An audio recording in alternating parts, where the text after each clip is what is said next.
Kamala's husband, Doug, has a little bit of a bad past, and it's now coming to light on exclusive from the Daily Mail. Says that husband Doug, the prospective first gentleman, forcefully slapped his ex-girlfriend for flirting with another man. Oh my gosh.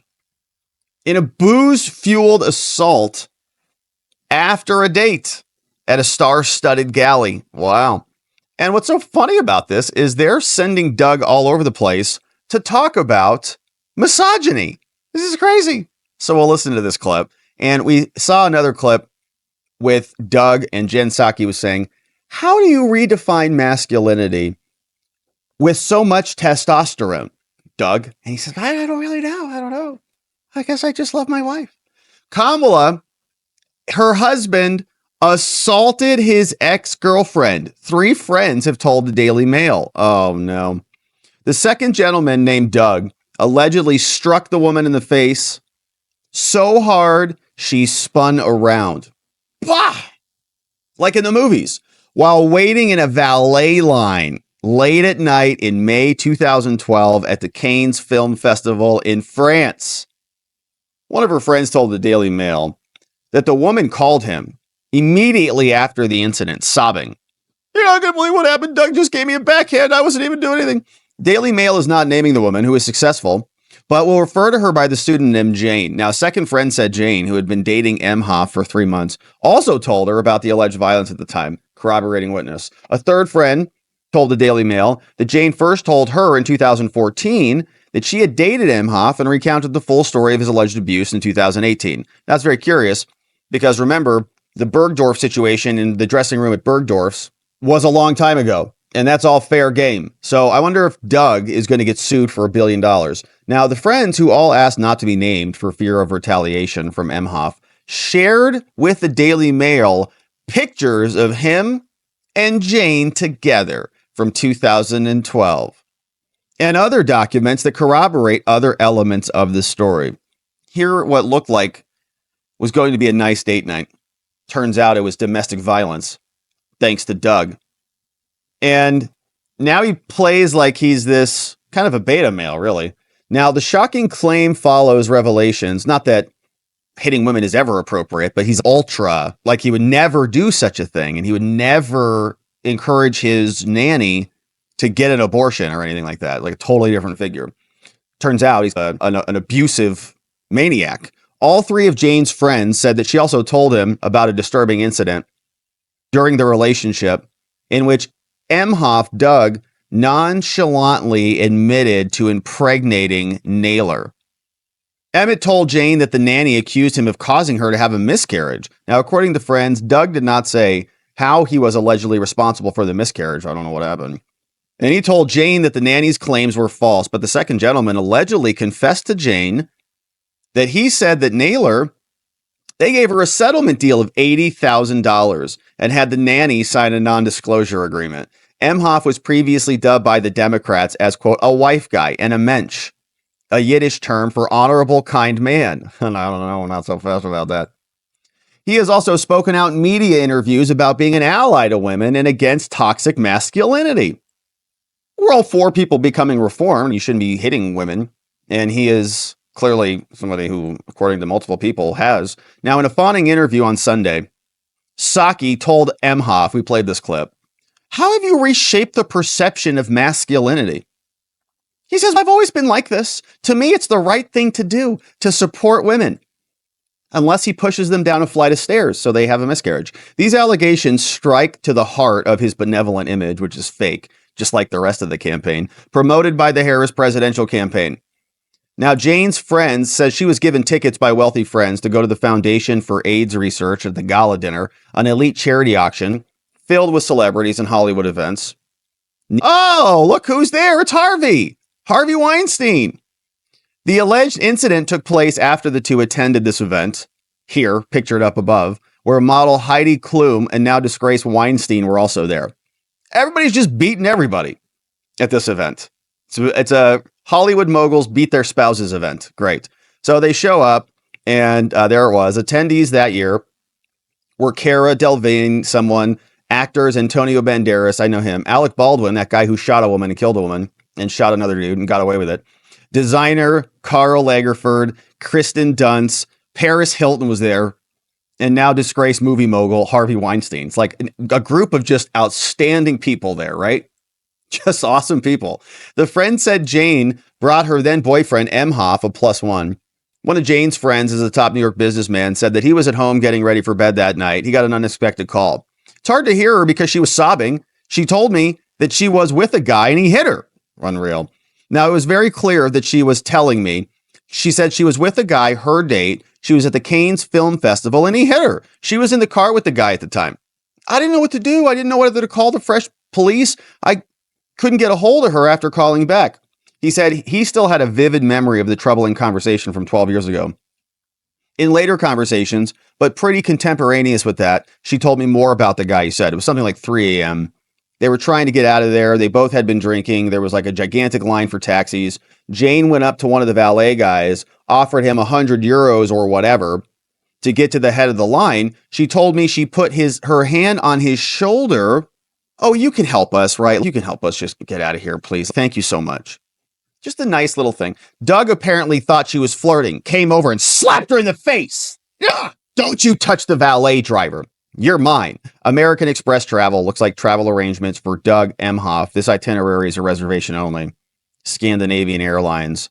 And so you can see flight info, record locator, travel arrangements for Doug, and some other emails. A copy of Jane and Doug's itinerary shows a layover from Newark to New Jersey to France. And here's another one from this person to this person. So it's probably from Doug to her. Oh no, this is written by Jane to one of her fellow attendees. Gives the location of the hotel in Nice, France, where they stayed.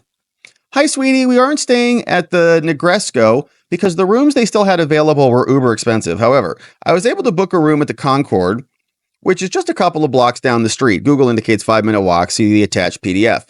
The Negresco is at 37 Promenade, and the Concorde is at this location. I've attached their itinerary. Unfortunately, we have to leave a day earlier than you so that Doug can be back in LA for his daughter's birthday. And does she still identify as a daughter? I don't know if that's true, if what the situation is there. But I've also attached our itinerary. Sounds like a nice woman. And I guess we have to come back because Doug and his daughter, but I'm happy to do that. So that's fine. So she slapped him back. What? Whoa. Now, my impression is that we had a lot to drink, is that he had a lot to drink. She was sobbing on the phone afterwards, but she wasn't slurring her words. She told me that she broke up with him that night. Good call. Don't want to be in a relationship with a domestic abuser. Now, a second friend, another female New York attorney, said that Jane also told her about the attack at the time, said it came out of nowhere. Now, I wonder if they're New York people, there's that claim. There was that claim where you could file civil claims against somebody. I think it may have expired. But they had dinner. She said Doug was very charming. It was lovely. Then I believe it was 2 to 3 a.m. It was still raging. She was wearing 4-inch heels and a 4-length gown. So it was time to depart, the lawyer said. She said there'd been no fight before he hit her. You would have thought it was this fairy tale trip. She put her hand on the valet's shoulders, and as she was talking to him, Doug comes up. She said he turned her around by her right shoulder, and she was completely caught off guard. He hauled up, slapped her so hard she spun around. She said she was in utter shock. She was furious. She slapped him on one side and then on the other cheek with the other hand. Good for her. Self-defense. Now, the three friends said that as Jane tried to leave following the alleged assault, Emhoff forced his way into the cab with her. And do you think this is this dude's first time with this? You don't just walk up and backhand a woman in the middle of a valet line. All of a sudden, the car was there, and they were ushering her into the car. She said she wanted to go back to the hotel without him. Get out of here. But while she was shutting the door, he forced himself into the car, which she did not want. I think she asked him, what the F was that all about, Doug? In the car, and the only thing she could really get out of him was that he thought that she was hitting on the valet. She turned to me. She was so embarrassed. She couldn't believe that he is the person he is, and that it turned into this trailer trash moment. Alcohol does a lot of things. I've seen a lot of this. Now, it woke her up about the self-delusion she was having, explaining away the teacher story. She realized he was bad news, man. Bad news. This was the first time she saw his ugly side. And here's Jen. She's like, why are you such a champion of women? Women. Here they are. And there's the family. And movie producer ex-wife Kirsten ended their 16-year marriage after she discovered the affair with the nanny. Oh, gosh. So they're walking around. Now, she said she called her other male businessman friend because she wanted Doug to see her on the phone, telling somebody. She felt that would afford her some protection. So they're on the phone now, and she's like, hey, this dude just backhanded me. He's, oh, crap. The third friend, a female top company executive, said Jane told her the story, too. This case is way stronger than anything that was ever brought against Trump by a million miles. I don't know if it was an aggressive slap or a punch, but it was something that I know she would never forget. And something that would end a relationship immediately. Good. Now, she had never been hit in her life. Jane is a gorgeous, strong woman, and you would never expect somebody to hit her. The executive said Jane told her that Emhoff was unapologetic about the abuse the next day. Wow. What a narcissist. When he hit her, she hit him back. Don't you ever do that again, she said. Good. I asked her, did he ever apologize? She said no. But he commented about the hit she gave him. It was a tennis metaphor. But no apology at all. He was a tennis fan, said the female attorney. All he said to her was, don't worry about it. You got one across the court and down the line. What a lunatic. What a lunatic. So he hits a woman for no reason in the middle of a valet line. He wasn't being attacked by her or something like that. And then he just chalks it up like it's an old sporting match. The executive said Jane believed Emhoff meant that now they were even.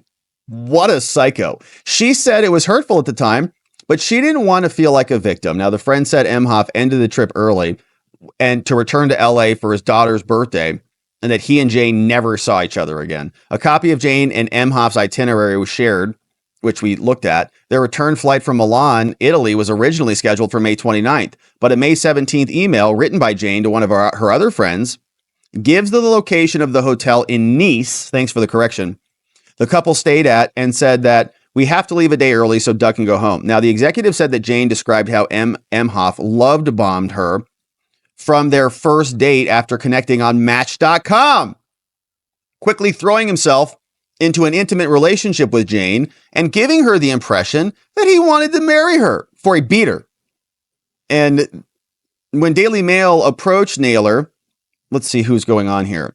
Daily Mail previously spoke with Emhoff's first marriage to wife Kirsten Emhoff on the right when he got the children's nanny, Najine Naylor, left pregnant. So Doug's married to this woman, and the nanny has like a close resemblance to the wife. All right, that's a concern right there. They look like sisters, related. So the nanny comes in, looks exactly like the wife. Maybe he just got confused. So I don't know. This is strange. I don't know. We're weird. It's weird. It's weird, right? It's like, why? What? It's like a younger version of her. All right. It's just weird. All right. So anyways, got her pregnant. When Daily Mail approached Naylor, apparently this is Naylor here, says about their relationship with Emhoff or the baby. She says, I'm freaked out right now. All right. Don't talk to me. She had met his parents, his kids. Before he beat her, he invited him, come meet my parents. Prior to this, he had been making comments about marriage with Jane. Now, the attorney Fred said that Jane told Emhoff that Emhoff had introduced her to his son, Cole, on their first date. Meet my family. Man, he's a clinger, huh? She went to a hotel bar to meet Doug after work. It was a typical Match.com date where you only commit to a drink. Is that the thing? They were there for an hour, and he told her his son was in the city walking around. I think he just started college. She had this huge outdoor space at her apartment, suggested they go to the apartment and order pizza. Oh. Jane said Cole, the son, started smoking, and Doug asked for one. The whole thing was weird. Doug liked her, so he incorporated Cole into the date. Can you mind if my son comes over here and we just start smoking some cigarettes or something? No. The story appears similar to Harris's description of how Emhoff quickly dived into his relationship with her. He's, I love you, Kamala. I want to marry you. You want to meet my son? Here, let's have a cigarette. Don't raise your voice at me. Now, emailing her the morning after their first date with his availability for the next few months, Emhoff wrote to Kamala, he said, I'm too old to play games or hide the ball, according to Harris's book. I really like you, and I want to see if we can make this work. Harris wrote that Emhoff introduced her to his children after about 2 months, and they married in August. Jane's friend said that just weeks before her first date with Emhoff, he invited her to visit him in L.A.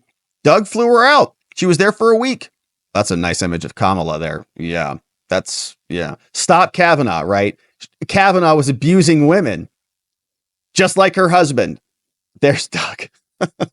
No, he was interested in buying a new house. He put on a big show about how important it was for Jane to have some sort of say in the house. We're going to buy a house. I'm going to buy you a house. I love you. Emhoff was divorcing his wife, Kirsten, at the time. So just swinging on to the next one. And while Jane was visiting, he made a confession about the reason for the split. He's, listen, I love you.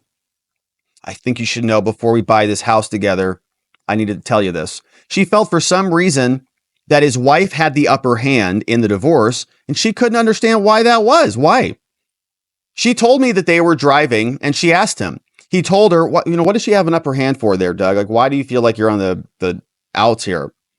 He told her that he had gotten the kid's teacher pregnant, and that had been the cause for the divorce. She's like, what? You did? You cheated on your wife? The executive said that the nanny claimed, quote, he had been aggressive with her, shouting or whatever, to the degree that she lost the baby. All right, so he's like causing a miscarriage. He did it rather matter-of-factly, not apologizing or saying he screwed up, but just like it was any other conversation. Doug said, he was telling this woman, Jane, not that I've got something to tell you. This isn't who I am, or I'm embarrassed about it. There was no shame of regret from him. He did it matter-of-factly, not apologizing or saying he screwed up at all. But I just got her pregnant. Sucks, man. Can you believe that? Yeah. No, I was married and everything. I've got kids with her. But yeah, man, I just got her pregnant. It's strange. And so they keep calling her Jane, but they gave us her photo. Does that make sense? So they gave us the photo of this woman. Daily Mail previously spoke with the first wife. Oh, that's the first wife. That's how we know who that is, not this second woman who got backhanded or beaten. So he did it rather matter-of-factly. Yeah, I got her pregnant. Totally sucks. Anyways, I'm dealing with it. The attorney friend said that Emhoff suggested that the nanny was making up the claims and that Jane wanted to believe him at the time. She made it up. I didn't do anything. I didn't force a miscarriage. Nothing happened. Jane said, I entertained what he was telling me, that the teacher wasn't really pregnant, that she was doing a shakedown or something like that. I really wanted to believe him. Sources told the Daily Mail that Naylor was Ella's nanny at the time she got pregnant. She was working as a teaching assistant and then a teacher. So she was also a teacher and a nanny. And is that her? Who is this person? LAPD records from Facebook. That's K. Emhoff at Instagram, on Instagram. Okay, so that's the first wife. Sources who were close to Naylor during 2008 and 9 told Daily Mail that Doug did get her pregnant and that she did not end up having the baby. One source, unconnected to Jane, told Daily Mail last month that Doug had some kind of financial settlement with Naylor, the nanny. Jane's businessman friend said Jane told him that Emhoff confessed to settling with the nanny for $80,000 and paid an NDA. The nanny believed that Doug caused the baby to be lost. Maybe it was just the lawyers making threats, but Doug had to pay her something like $80,000. LAPD records obtained by the Daily Mail under California Public Records Act show the police were called to a house where Naylor was living at the time, that she was allegedly pregnant. The call out was given priority level 3. They called the PD life-threatening emergency. Lights and sirens are on. LAPD refused to give any information. The attorney friend said that Jane tried to put aside her misgivings about Doug after his confession about the nanny. She bought the flights for the event the week before he told her about the nanny. Wow. I wonder if she got the insurance on those tickets. It was a serious red flag, but the trip was booked. Ugh.